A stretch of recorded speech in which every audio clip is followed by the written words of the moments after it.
पूज्याय राघवेन्द्राय सत्यधर्मरताय च। ಗುರುಮಾತಾ ಗುರುವಾಣಿ ವಿಶೇಷ ನೇರ ಪ್ರಸಾರ ಕಾರ್ಯಕ್ರಮಕ್ಕೆ ಸ್ವಾಗತ. ನಾನು ಸುಷ್ಮಿತಾ ನಟರಾಜ್. ವೀಕ್ಷಕರೇ, ಗುರುರಾಯರು ಪ್ರತಿ ಬಾರಿಯೂ ಸಹ ಗುರುರಾಯರನ್ನ ಮನಸ್ಸಲ್ಲಿ ನೆನೆಸ್ಕೊಂಡ ತಕ್ಷಣ ನಮ್ಮ ಜೊತೆ ಇರ್ತಾರೆ ಅನ್ನೋದು ಸತ್ಯ. ಅದೇ ರೀತಿಯಾಗಿ ಇವತ್ತಿನ ನಮ್ಮ ಕಾರ್ಯಕ್ರಮದಲ್ಲಿ ಗುರುರಾಯರ ಒಂದಷ್ಟು ವಿಶೇಷತೆಯ ಜೊತೆಗೆ ದೋಷಗಳಾಗಿರ್ಬೋದು, ಶಾಪಗಳಾಗಿರ್ಬೋದು, ಇವೆಲ್ಲದರಿಂದ ಯಾವ ರೀತಿ ಮುಕ್ತಿ ಹೊಂದಬೇಕು, ಅದೇ ರೀತಿಯಾಗಿ ಯಾವೆಲ್ಲ ದೋಷಗಳು ನಮ್ಮನ್ನು ಕಾಡುತ್ತೆ, ಇನ್ನು ಈ ದೋಷಗಳಿಗೆ ಇರುವಂತಹ ಶಾಪಗಳೇನು, ಇವೆಲ್ಲವನ್ನು ಸಹ ಯಾವ ರೀತಿ ಪರಿಹಾರ ಪಡ್ಕೋಬೇಕು, ಇವೆಲ್ಲವನ್ನು ಸಹ ತಿಳಿಸ್ಕೊಡ್ತಾರೆ. ಅದೇ ರೀತಿಯಾಗಿ ಏಕಾದಶಿ ಮತ್ತು ದ್ವಾದಶಿ ದಿನ ಏನು ಮಾಡಬೇಕು, ದೇವರ ಆರಾಧನೆ ಮಾಡೋದು ಎಷ್ಟು ಮುಖ್ಯ, ಆ ದಿನ ಯಾಕೆ ದೇವರನ್ನ ಮುಟ್ಟಬಾರದು, ಇವೆಲ್ಲವನ್ನು ಸಹ ತಿಳಿಸ್ಕೊಡೋಕ್ಕೆ ಎಂದಿನಂತೆ ನಮ್ಮ ಕಾರ್ಯಕ್ರಮದಲ್ಲಿ ಶ್ರೀ ರಾಘವೇಂದ್ರ ಗುರುಮಾತಾಜಿ ಇದ್ದಾರೆ. ಮೊದಲಿಗೆ ಅವ್ರನ್ನ ಕಾರ್ಯಕ್ರಮಕ್ಕೆ ಬರಮಾಡ್ಕೊಳ್ಳೋಣ. ಗುರುಮಾತಾ, ಕಾರ್ಯಕ್ರಮಕ್ಕೆ ಸ್ವಾಗತ. ಗುರುವೇ ಶರಣು. ನಮಸ್ತೆ. ಗುರುವೇ ಶರಣು. ಪೂಜ್ಯಾಯ ರಾಘವೇಂದ್ರಾಯ ಸತ್ಯಧರ್ಮರತಾಯ ಚ ಭಜತಾಂ ಕಲ್ಪವೃಕ್ಷಾಯ ನಮತಾಂ ಕಾಮಧೇನವೇ. ಓಂ ಗುರು ರಾಘವೇಂದ್ರ ಸ್ವಾಮಿ ಪರಮಾತ್ಮ ಪರಂಜ್ಯೋತಿ ಸ್ವರೂಪ ಅವತಾರ ಮಹಾಪುರುಷ ರಾಘವೇಂದ್ರ ಸ್ವಾಮಿ ಅನುಗ್ರಹ, ಆಶೀರ್ವಾದ, ಸಂಕಲ್ಪ ಸದಾಕಾಲ ಎಲ್ಲ ಜೀವರಾಶಿಯಲ್ಲೂ ಇರಬೇಕು ಅಂತ ಪ್ರಾರ್ಥನೆ ಮಾಡ್ತೀನಿ. ನೋಡಿ, ರಾಘವೇಂದ್ರ ಸ್ವಾಮಿಗೆ ಹೇಳಬೇಕು ಅಂತ ಅಂದರೆ ಎಷ್ಟೋ ಜನ ಭಕ್ತರು ಆಗ್ತಾನೇ ಇದ್ದಾರೆ. ಇವಾಗ ಜನ ಅಲ್ಲಿ ಸ್ಯಾಟರ್ಡೆ ಸಂಡೇ ಹೋದರೆ, ಗುರುವಾರ ಹೋದರೆ ಖಂಡಿತ ಸ್ಥಳನೇ ಸಿಗಲ್ಲ. ಇರೋ ಅಂಥದ್ದಕ್ಕೆ ಮನೆ ಸಹ ಸಿಗ್ತಾ ಇಲ್ಲ, ರೂಮ್ಗಳು. ಹಾಗಾಗಿ ಬೇಕಾದಷ್ಟು ಜನ ಹೋಗ್ತಾ ಇದ್ದಾರೆ, ಬರ್ತಾ ಇದ್ದಾರೆ. ಅದರಲ್ಲೂ ಹೋಗಬೇಕು ಅಂತ ಅಂದ್ಕೊಂಡಿರೋ ಖಂಡಿತ ತಡ ಮಾಡಬೇಡಿ, ಹೋಗಿ. ಯಾಕೆ ಅಂತಂದರೆ ರಾಘವೇಂದ್ರ ಸ್ವಾಮಿ ಆಶೀರ್ವಾದ ಸಿಗೋದೇ ದೊಡ್ಡ ಸಂಪತ್ತು ನಮಗೆ. 7 ಜನ್ಮದ ಪುಣ್ಯ ಫಲ ಅಂತ ಹೇಳ್ತಾರೆ. ಹಾಗಾಗಿ ರಾಘವೇಂದ್ರ ಸ್ವಾಮಿಯ ಆಶೀರ್ವಾದ ಆಗಲಿ, ಒಂದು ಸಂಕಲ್ಪ ಆಗಲಿ, ಅವರು ಕೊಟ್ಟಿರೋ ಅಂಥ ವರ ಆಗಲಿ, ಯಾವುದೇ ಆಗಿರಲಿ, ಖಂಡಿತ ನಮಗೆಲ್ಲನೂ ಶ್ರೇಷ್ಠನೇ. ಆ ಭಗವಂತ ಅವತಾರ ಮಹಾಪುರುಷನ ನೋಡೋದ್ರಿಂದ ನಮಗೇನೆಲ್ಲ ನಮಗೆ ಸಿಗುತ್ತೆ, ಏನೆಲ್ಲ ನಾವು ಕಳ್ಕೊಂಡಿದ್ದನ್ನು ಸಂಪಾದಿಸ್ಕೋಬೋದು. ಅದೇ ರೀತಿ ನಮಗೇನೆಲ್ಲ ಕಷ್ಟಗಳು ಕೊಡ್ತಾ ಇದ್ದಾರೆ, ಕಷ್ಟಗಳು ಕೊಡೋಂಥ ಜನರ ಮಧ್ಯದಲ್ಲಿ ನಾವು ಯಾಗೆಲ್ಲ ಇರ್ಬೋದು ಅಂತ ಅನ್ನೋದು ಬೇಕಾದಷ್ಟಿದೆ. ಯಾಕೆ ಅಂತಂದರೆ ನನ್ನ ಲೈಫಲ್ಲೇ ನಡೆದಿದ್ದಂಥ ಕಷ್ಟಗಳಿಗಾಗಲಿ, ನನ್ನ ಲೈಫಲ್ಲಿ ಬಂದಿದ್ದಂಥ ಕಷ್ಟಗಳು ಅನುಭವಿಸಿದ್ದಕ್ಕೇ ಆ ಭಗವಂತ ನೋಡಿ ಎಷ್ಟು ಸಾಧನೆಯಿಂದ ನಾವು ಮಾಡ್ತೀವೋ ಅಷ್ಟು ಸಾಧನೆಯಲ್ಲೂ ಸಹ ಅವರು ಬಂದು ನಮಗೆ ನೇರವಾಗಿ ನಿಲ್ತಾರೆ. ಭಗವಂತ ದರ್ಶನ ಕೊಡ್ತಾರೆ. ಖಂಡಿತ ಒಬ್ಬೊಬ್ರಿಗೂ ಅದು ಆಗಬೇಕು ಅಂತ ನಾನು ಆಸೆ ಪಡ್ತೀನಿ. ಯಾರು ನಿಷ್ಠೆಯಿಂದ ಭಗವಂತನ ಆತ್ಮಸಾಕ್ಷಿಯಿಂದ ಆತ್ಮಸಾಕ್ಷಾತ್ಕಾರವಾಗಿ ಅವ್ರನ್ನ ಪೂಜೆ ಮಾಡಿರ್ತಾರೋ ಭಕ್ತಿಯಿಂದ, ಅದೇ ರೀತಿ ನಿಷ್ಠೆಯಿಂದ ಇರೋ ಅಂಥವ್ರಿಗೆ, ಅದೇ ರೀತಿ ಭಕ್ತಿಪೂರ್ವಕವಾಗಿ ತನ್ನನ್ನೇ ತಾನು ಅರ್ಪಣೆ ಮಾಡ್ಕೊಳ್ಳೋ ಅಂಥದ್ದು, ಅದೇ ರೀತಿ ಸತ್ಯ ಧರ್ಮದಿಂದ ಬಾಳೋ ಅಂಥವ್ರಿಗೆ ಖಂಡಿತ ಭಗವಂತ ಪ್ರತ್ಯಕ್ಷ ಅದೇ ಆಗ್ತಾರೆ. ಹಾಗಾಗಿ ಎಷ್ಟು ದಿನನಿತ್ಯ ನಾವು ಪೂಜೆ ಮಾಡಿದ್ರೆ ಭಗವಂತ ನಮ್ಮ ಹತ್ರ ಬರ್ತಾರೆ ಅನ್ನೋಂಥ ಸಂಶಯ ತುಂಬಾ ಇರುತ್ತೆ. ಎಷ್ಟೇ ನೀವು ಬಾರಿ ಪೂಜೆ ಮಾಡಿದ್ರೇನು ಭಕ್ತಿಯಿಂದನೇ ಪೂಜೆ ಮಾಡಬೇಕು. ಒಂದು ದಿನ ಅಲ್ಲ, ದಿನನಿತ್ಯ ನೀವು ಮಾಡಿದ್ರೆ, ಇಲ್ಲ ವರ್ಷಕ್ಕೊಮ್ಮೆ ಮಾಡಿದ್ರೇನು ಸರಿ, ತಿಂಗಳಿಗೊಮ್ಮೆ ಮಾಡಿದ್ರೇನು, ವಾರಕ್ಕೊಮ್ಮೆ ಮಾಡಿದ್ರೇನು ಭಕ್ತಿಯಿಂದ ನಿಷ್ಠೆಯಿಂದ ಪೂಜೆ ಮಾಡಬೇಕು. ದಾನ ಧರ್ಮ ಮಾಡಬೇಕು. ಮುಖ್ಯವಾಗಿ ತಾಯಿ ತಂದೆಗೆ ಮರ್ಯಾದೆ ಕೊಡೋ ಅಂಥವ್ರಾಗಿರಬೇಕು. ತಾಯಿ ತಂದೆನ ಪ್ರೀತಿ ವಾತ್ಸಲ್ಯದಿಂದ ನೋಡ್ಕೊಳ್ಳೋ ಅಂಥವ್ರಾಗಿರಬೇಕು. ಖಂಡಿತ ಯಾವುದೇ ಕಾರಣಕ್ಕೂ ಎಂಥದ್ದೇ ಒಂದು ಮಿಸ್ಟೇಕ್ ಆದ್ರೂ ಸರಿ, ಆ ಜಾಗದಲ್ಲಿ ರಾಘವೇಂದ್ರ ಸ್ವಾಮಿ ಇರೋದೇ ಇಲ್ಲ. ಕಾರಣ ಏನು ಅಂತಂದರೆ ಅವರು ಬೇಕಾಗಿರೋದು ಸತ್ಯ ಧರ್ಮ. ಯಾರು ಸತ್ಯ ಧರ್ಮದಿಂದ ಆಚರಣೆ ಮಾಡ್ತಾರೋ, ನಿಷ್ಠೆಯಿಂದ ಇರ್ತಾರೋ, ಆ ಭಗವಂತನ ಪರಮಾತ್ಮನ ನೋಡಿ ಪೂಜ್ಯಾಯ ರಾಘವೇಂದ್ರಾಯ ಸತ್ಯ ಧರ್ಮ ರಥಾಯ ಚ ಭಜತಾಂ ಕಲ್ಪವೃಕ್ಷಾಯ ನಮತಾಂ ಕಾಮಧೇನವೇ. ಪ್ರಪಂಚನೇ ಆ ಮಂತ್ರದೊಳಗಡೆ ಅಡಗಿದೆ. ಆ ಪ್ರಪಂಚ ಕೋಟಿಗೆ ಸಮಾನವಾಗಿದ್ದಂಥ ಮಂತ್ರ. ಆ ಮಂತ್ರಕ್ಕೆ ನೋಡಿ ಹೇಳೋ ಅಂಥ ಮಾತೇನೋ 32 ಅಕ್ಷರ ಇದೆ. ಬರೆಯೋರು ಅಂಥವ್ರಿಗೆ ಮಹಾ ಯಜ್ಞ ಆಗುತ್ತೆ ನೋಡಿ. ಅದಕ್ಕೋಸ್ಕರನೇ ಹೇಳೋದು ಯಾವಾಗಲೂ ಆ ಭಗವಂತನ ಆಶೀರ್ವಾದ ಇರಬೇಕು ಅಂತ. ಗುರುವೇ ಶರಣಂ. ಪೂಜ್ಯಾಯ ರಾಘವೇಂದ್ರಾಯ ಸತ್ಯಧರ್ಮರತಾಯ ಚ ಭಜತಾಂ ಕಲ್ಪವೃಕ್ಷಾಯ ನಮತಾಂ ಕಾಮಧೇನವೇ. ನೋಡಿ, ಅದೆಂಥದ್ದೇ ಆಗಿರಲಿ, ರಾಘವೇಂದ್ರ ಸ್ವಾಮಿ ಆಶೀರ್ವಾದ ಮಾತ್ರ ಸತ್ಯತೆಯಿಂದ ಇತ್ತು ಅಂತ ಅಂದರೆ ಅದೆಂಥ ಕಷ್ಟ ಬಂದ್ರೂ ಸರಿ, ಎಂಥದ್ದೇ ಆಗಿರಲಿ ಖಂಡಿತ ಭಸ್ಮ ಆಗಿಬಿಡುತ್ತೆ. ಅದರಲ್ಲೂ ನೋಡಿ, ಅವತಾರ ಮಹಾಪುರುಷ ಕೃತ ಈಗ ತೇತ್ರ, ಈಗ ದ್ವಾಪರ, ಈಗ ಕಲಿಯುಗ, ಈ ಯುಗಗಳಲ್ಲಿ ಭಗವಂತ ಅವತಾರ ಮಾಡಿದ್ದಕ್ಕೇ ಪ್ರಪಂಚ ಶಾಂತಿಯಿಂದ ಸತ್ಯತೆಯಿಂದ ಬಾಳಿಸ್ಬೇಕು ಅನ್ನೋದಕ್ಕೋಸ್ಕರನೇ. ನೋಡಿ, ಯಾವುದೇ ಆಗಿರಲಿ ಅದು ಯಾವ ರೀತಿ ಆಗಿರಲಿ, ನಾವೇ ಹೋಗಿ ಒಂದು ಕಷ್ಟದಲ್ಲಿ ಬಿದ್ದುಬಿಡ್ತೀವಿ. ಇಲ್ಲ ಇವಾಗ ನಾವು ವರ್ಕ್ ಮಾಡ್ತಾ ಇದ್ದೀವಿ, ಮನೆಯಲ್ಲೇ ಆಗಲಿ ಇಲ್ಲ ಬೇರೆ ಕಡೆನೇ ಆಗಲಿ ತೊಂದರೆಗಳು ಕೊಡ್ತಾರೆ. ತೊಂದರೆಯಿಂದ ನಮಗೆ ನೆಮ್ಮದಿ ಇಲ್ಲ, ಸಂತೋಷ ಇಲ್ಲ, ಖುಷಿ ಇಲ್ಲ, ಒಂದು ಜಾಗದಲ್ಲಿ ನೆಮ್ಮದಿಯಿಂದ ಇರೋಕ್ಕಾಗ್ತಿಲ್ಲ ಅಂದ್ರೂ ಖಂಡಿತ ಅದು ದೋಷದಿಂದ ಬರೋ ಅಂಥದ್ದೇನೆ. ಆ ದೋಷ ನೋಡಿ, ಅವ್ರು ಮಾಡೋ ಅಂಥ ಕಷ್ಟಗಳಿಗೆ, ಕೊಡೋ ಅಂಥ ಕಷ್ಟಗಳಿಗೆ ನಮಗೆ ದೋಷ ಬರುತ್ತೆ. ಹೇಗೆ ಅಂತ ಅಂದರೆ, ಖಂಡಿತ ಒಂದು ಸತ್ಯತೆಯಿಂದ ಇರೋರಿಗೆ ಪರೀಕ್ಷೆ ಅಂತ ಹೇಳ್ತಾರೆ. ಆ ಪರೀಕ್ಷೆಯಲ್ಲೇ ಪಾಸ್ ಆಗೋರೇ ಭಕ್ತ ಅಂತ. ಅದಕ್ಕೆ ಹೇಳೋದು, ಭಗವಂತ ಕೊಡೋ ಅಂಥದ್ದು ಕಷ್ಟ ತಗೊಂಡೋಗಿ ಎಲ್ಲೋ ಹಳ್ಳದಲ್ಲಿ ತಳ್ಳೋ ಅಂಥದ್ದಲ್ಲ. ಏನು ಬಡತನ ಕೊಡ್ತಾನೆ ಭಗವಂತ, ಊಟಕ್ಕಿಲ್ದಿರ ನೀರಿಗೆ ಊಟಕ್ಕೆ ಬಟ್ಟೆಗಿಲ್ದಿರ ಕಷ್ಟನ ಕೊಡ್ತಾನೆ ಅಷ್ಟೇ ವಿನಃ ತಗೊಂಡೋಗಿ ನಮ್ಮನ್ನ ಯಾವತ್ತೂ ಸರಿ ಹಳ್ಳದಲ್ಲಿ ತಳ್ಳಲ್ಲ. ಯಾವ ಭಗವಂತನೂ ಆಗಿರಲಿ, ರಾಯರು ಮಾತ್ರ ಅಲ್ಲ, ಇಂಥವರೇ ಆಗಿರಲಿ, ಖಂಡಿತ ಆ ಭಗವಂತನಿಂದ ನಾವು ಕಷ್ಟಪಡೋ ಅಂಥದ್ದು ಏನೇನೂ ಇರಲ್ಲ. ನಾವು ಹೋಗಿ ಬೀಳೋ ಅಂಥ ಕಷ್ಟ ಸಾಲದಲ್ಲಿ ತಗೊಳ್ಳಿ, ಮತ್ತು ಬೇರೆಯವ್ರಿಗೆ ಏನೋ ಒಂದು ಹೆಲ್ಪ್ ಮಾಡೋಕ್ಕೆ ಹೋಗಿ ಕಷ್ಟದಲ್ಲಿ ಸಿಗಾಕೊಳ್ಳೋ ಅಂಥದ್ದು ಎಂಥದ್ದೇ ಆಗಿರಲಿ, ಅದರಲ್ಲಿ ಹೋಗಿ ನಾವು ಬೀಳೋ ಅಂಥವ್ರು ನಮ್ಮದು ಮಿಸ್ಟೇಕ್ ಬರುತ್ತೆ ವಿನಃ ಆ ಭಗವಂತಂದಲ್ಲ ಯಾವತ್ತೂ. ಅದನ್ನು ಸರಿಪಡಿಸ್ಕೋಬೇಕು. ಇವಾಗ ನನಗೆ ಒಂದು ಕಷ್ಟ ಬಂದ್ಬಿಟ್ಟಿದೆ ಅಂತ ನಾನು ಚಿಂತೆ ಮಾಡ್ಕೊಂಡು ಯಾವ ಕಾಲಕ್ಕೂ ಇರಬಾರ್ದು. ಅದನ್ನು ಯಾವ ರೀತಿ ಸಮೂಹವಾಗಿ ಯಾವ ರೀತಿ ನಾನು ಅದು ಸರಿಪಡಿಸಿದ್ರೆ ನನಗೆ ಒಳ್ಳೆಯದಾಗುತ್ತೆ ಅನ್ನೋದನ್ನು ದಾರಿ ಹುಡ್ಕೋಬೇಕು. ಗುರುವೇ ಶರಣಂ. ವೀಕ್ಷಕರೇ, ಯಾವುದೇ ರೀತಿಯ ಸಮಸ್ಯೆಗಳಾಗಿರ್ಬೋದು, ಯಾವುದೇ ರೀತಿಯ ಕಷ್ಟಗಳಾಗಿರ್ಬೋದು, ನಿಮಗಿರುವಂತಹ ಎಲ್ಲ ಸಮಸ್ಯೆಗಳಿಗೆ, ಕಷ್ಟಗಳಿಗೆ ನಿಮಗಿರುವಂತಹ ಒಂದು ಪರಿಹಾರ ಅಂತ ಅಂದರೆ ನಿಮ್ಮ ಸ್ಕ್ರೀನ್ ಮೇಲೆ ಡಿಸ್ಪ್ಲೇ ಆಗ್ತಿರುವಂತಹ ನಂಬರ್. ಈ ನಂಬರ್ಗೆ ಕರೆ ಮಾಡಿದ್ರೆ ನಿಮ್ಮಲ್ಲಿರುವಂತಹ ಎಲ್ಲ ಸಮಸ್ಯೆಗಳಿಗೆ ಗುರುಮಾತಾ ಪರಿಹಾರವನ್ನು ಕೊಡ್ತಾ ಹೋಗ್ತಾರೆ. ಗುರುಮಾತಾ, ಇನ್ನು ನಾವು ಏಕಾದಶಿ ಮತ್ತು ದ್ವಾದಶಿಯ ಒಂದಷ್ಟು ವಿಶೇಷವನ್ನು ನಾವು ತಿಳಿಸ್ಕೊಟ್ಟಿದ್ದೀವಿ. ಆದರೆ ಏಕಾದಶಿ ದಿನ ಅಥವಾ ದ್ವಾದಶಿ ದಿನ ದೇವ್ರನ್ನ ಮುಟ್ಟಬಾರ್ದು ಅಂತ ಒಂದಷ್ಟು ವಿಧಿವಿಧಾನ ಇದೆ ಅಂತ ನೀವು ತಿಳಿಸ್ಕೊಟ್ಟಿದ್ರಿ. ಯಾವ ಕಾರಣಕ್ಕೆ ದೇವ್ರನ್ನ ಮುಟ್ಟಬಾರ್ದು?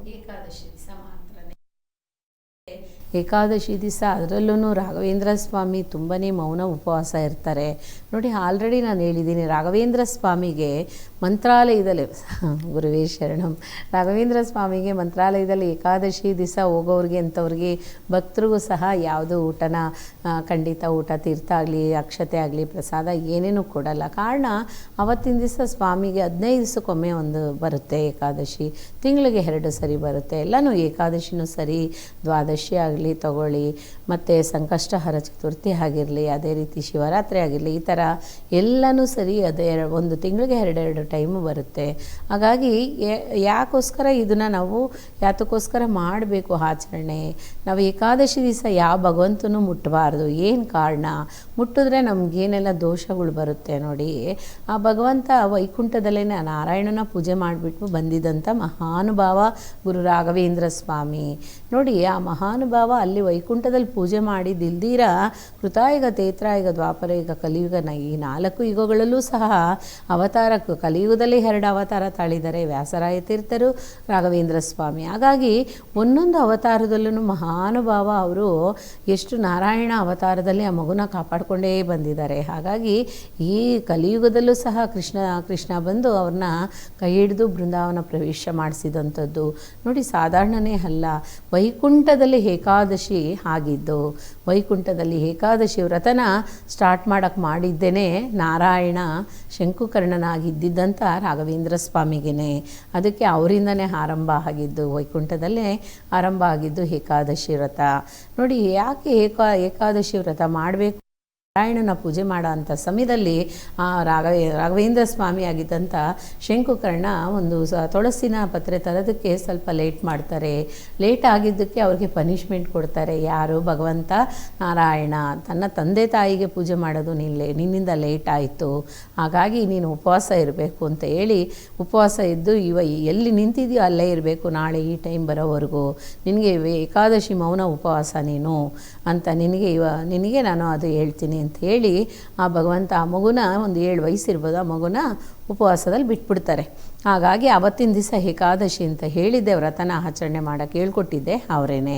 ಹಾಗಾಗಿ ಆ ಮಗು ನಾಳೆ ಆ ಟೈಮ್ ಬರೋವರೆಗೂ ಅಲ್ಲೇ ನಿಂತಿರುತ್ತೆ.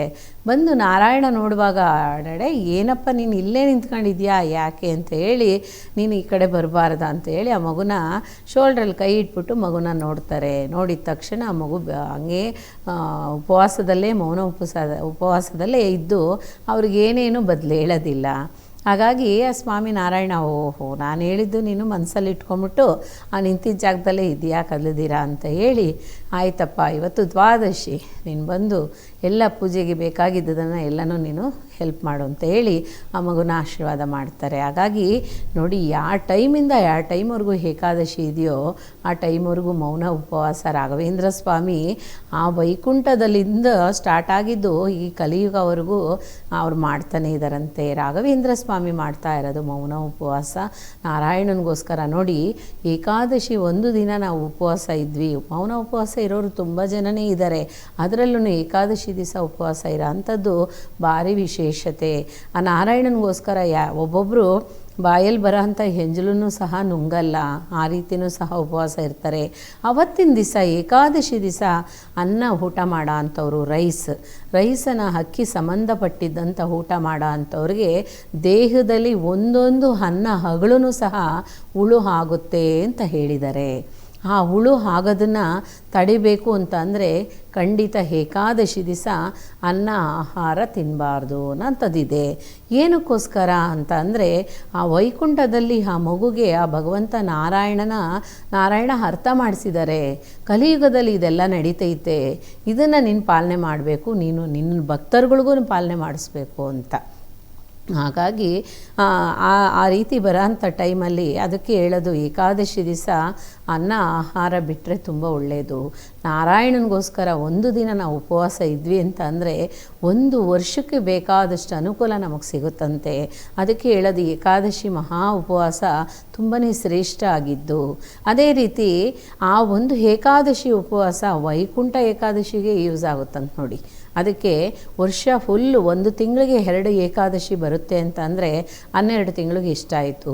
ಈ ಏಕಾದಶಿಗಳೆಲ್ಲ ಸೇರಿ ಆ ವೈಕುಂಠ ಏಕಾದಶಿ ಬಂದಿದ್ದ ದಿನ ನಮಗೆ ಬಿಡುಗಡೆ ಸಿಗುತ್ತೆ. ಪ್ರಪಂಚದಲ್ಲಿ ಯಾರು ಪುಣ್ಯದಿಂದ, ಶ್ರೇಷ್ಠದಿಂದ, ದಾನ ಧರ್ಮದಿಂದ, ತನ್ನ ಕುಟುಂಬನ ತುಂಬ ಪ್ರೀತಿ ವಿಶ್ವಾಸದಿಂದ, ತನ್ನ ಹೆತ್ತವ್ರನ್ನ ಪ್ರೀತಿ ವಿಶ್ವಾಸದಿಂದ, ವಾತ್ಸಲ್ಯದಿಂದ ನೋಡಿದ್ದು ಸತ್ಯ ಆದರೆ ವೈಕುಂಠಕ್ಕೆ ಅವರು ಎಂಟ್ರಿ ಆಗ್ಬೋದಂತೆ. ಯಾವ ಕಾರಣಕ್ಕೂ ಯಾವ ದೇಹಕ್ಕೆ ಆ ಬಾಧೆ ಇಲ್ದಿರ ಏನೇನು ಕಷ್ಟಪಡ್ದಂಗೆ ಹಾಗೆ ಈಸಿಯಾಗಿ ಹೋಗಿ ಪರಮಾತ್ಮನ ಪಾದ ಸೇರ್ಬೋದಂತೆ. ಅದಕ್ಕೋಸ್ಕರ ಏಕಾದಶಿ ಮೌನ ಉಪವಾಸ ತಗೊಂಡ್ರೆ ನಮ್ಗೆ ಆಯುಸ್ ಮುಗ್ದೋಗ್ಬಿಡುತ್ತಾ ಡೌಟ್ ಬರ್ಬೋದು. ಆಗಲ್ಲ.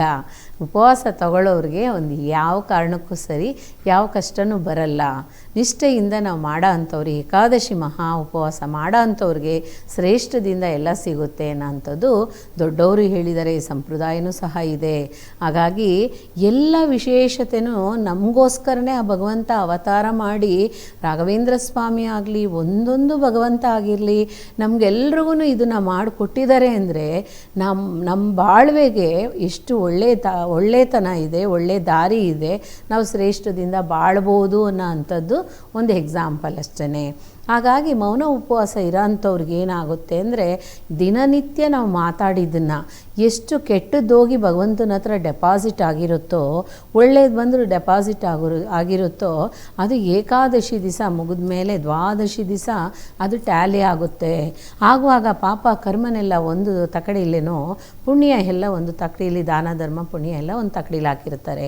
ಈಕ್ವಲ್ ಆಯಿತು ಅಂದರೆ ನೆಕ್ಸ್ಟು ನಿನಗೆ ಮೌನ ಉಪವಾಸ ನೀನು ಸ್ಟಾರ್ಟ್ ಮಾಡ್ಬೋದು ಅಂತ ಭಗವಂತನ ಆಶೀರ್ವಾದ ನಮಗೆ ಸಿಗುತ್ತಂತೆ. ನೋಡಿ, ಎಲ್ಲರೂ ಆಚರಣೆ ಮಾಡೋಕ್ಕಾಗಲ್ಲ ಏಕಾದಶಿ ಮಹಾ ಉಪವಾಸ, ತಡೆಗಳು ಬರುತ್ತೆ. ಕಾರಣ ಏನು ಅಂದರೆ ಆ ಭಗವಂತನ ನಿಷ್ಠೆಯಿಂದ, ಮನಸಾಕ್ಷಿಯಿಂದ, ಆತ್ಮಸಾಕ್ಷಿಯಿಂದ ಮಾಡಿದ್ರೆ ಮಾತ್ರ ಏಕಾದಶಿ ಮಹಾ ಉಪವಾಸ ಇರೋದಕ್ಕೆ ಸಾಧ್ಯ. ಏನೋ ನಾವು ಇದ್ದೀವಿ ಅಂತ ಹೇಳ್ಬಿಟ್ಟು ಹೋಗೋ ಜಾಗದಲ್ಲೆಲ್ಲ ನಾವು ಏನು ಸಿಕ್ಕಿದ್ರೂ ಸರಿ ಊಟ ಮಾಡ್ತಾ ಇರೋದು, ಆ ಉಪವಾಸಕ್ಕೆ ಅರ್ಥನೇ ಇಲ್ಲ. ಇರ್ತೀವಿ ಅಂದಮೇಲೆ ಕಡ್ಡಾಯವಾಗಿರಬೇಕು, ಇರೋಕ್ಕಾಗಲ್ಲ ಅಂದರೆ ತಗೊಳ್ಳೋದು ಬೇಕಾಗಿಲ್ಲ ಉಪವಾಸ. ಹಾಗೆ ದ್ವಾದಶಿ